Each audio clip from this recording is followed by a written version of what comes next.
আমাদের দেশ রক্ষার আন্দোলনের সবাইকে এগিয়ে আসতে হবে। খুনি ইউনূস আগামী 9 জুন লন্ডনে আসবে। আমি আপনাদের স্বেচ্ছাসেবক লীগের আওয়ামী লীগের নেতৃবৃন্দ কর্মসূচি ঘোষণা করবেন। আমাদের সভাপতি সাধারণ সম্পাদক জাতীয় নেতৃবৃন্দ আছে। আমরা খুনি ইউনূস যেখানে যাবে সেখানেই আমরা তাকে কোনো জায়গায় আমরা কোনো প্রোগ্রাম করতে দিব না। আপনারা সবাই একমত?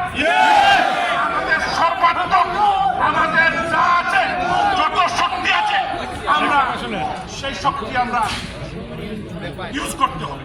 আমি আপনাদেরকে সেই আহ্বান জানিয়ে, আপনাদেরকে শ্রদ্ধা সালাম জানিয়ে, আমি স্বেচ্ছাসেবক লীগের সভাপতি সাধারণ সম্পাদক যারা টিমকে সমস্ত নেতৃবৃন্দকে আমার ব্যক্তিগত পক্ষ থেকে ধন্যবাদ জানাই, কৃতজ্ঞতা জানাই। জয় বাংলা, জয় বঙ্গবন্ধু, জয় জননেত্রী। বাংলাদেশ বিক্রি করে দিয়ে যাচ্ছে, বাংলাদেশের অর্থনীতিকে ধ্বংস করে দিয়েছে। এই একটু আগেই এখানে আমি আসার পথে আমার সাথে শাহ শামীম ছিলেন, আমার সাথে একজন ব্যবসায়ীর দেখা হলো। উনি কোথায় আসছেন? এখানে 60টি ব্যবসা প্রতিষ্ঠান বন্ধ করে দিয়েছে, 50,000 কর্মী তার এখানে কাজ করে।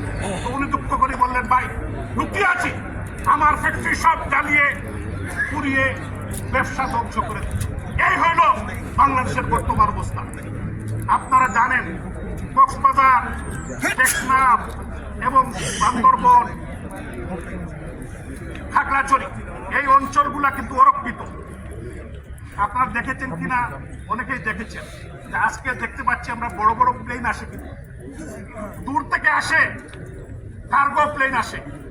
আপনারা আফগানিস্তানের কথা মনে করে দেখেন, যারা আফগানিস্তানকে ধ্বংস করে দিয়ে তাদের যারা দূষণ ছিল তাদেরকে সাবেক ছাত্র নেতা, দীর্ঘদিন যুক্তরাজ্য আওয়ামী লীগের যুগ্ম সাধারণ সম্পাদক ছিলেন, আমাদের প্রিয় নেতা, প্রিয় অভিভাবক, সিলেট জেলা আওয়ামী লীগের সংগ্রামী সভাপতি এবং মাননীয় প্রধানমন্ত্রী রাষ্ট্রনায়ক শেখ হাসিনার ক্যাবিনেটের অন্যতম মন্ত্রিসভার অন্যতম মন্ত্রী জননেতা জনাব শফিকুর রহমান চৌধুরী এখানে উপস্থিত আছেন।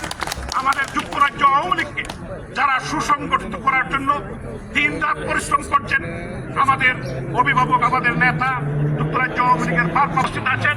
আমাদের যুক্তরাজ্য আওয়ামী লীগের সঙ্গী ভাই, সাবেক ছাত্র নেতা জনাব মারুফ আহমদ চৌধুরী এবং আমাদের যুক্তরাজ্য যুবলীগের সাবেক সাধারণ সম্পাদক, সাবেক সভাপতি, যুক্তরাজ্য আওয়ামী লীগের অন্যতম সহসভাপতি, স্বেচ্ছাসেবক লীগের আন্তর্জাতিক সম্পাদক এখানে উপস্থিত আছেন। এখানে উপস্থিত আছেন আমার প্রিয় ভাই, আমাদের নেতা, তিনি দিনরাত পরিশ্রম করে জনাব আব্দুল হাদ চৌধুরী, আওয়ামী লীগ এবং মৌলবাদ ছাত্রলীগের উনি সভাপতি ছিলেন, এবং আমার ভাই জামাল খান ছাত্রলীগের সভাপতি।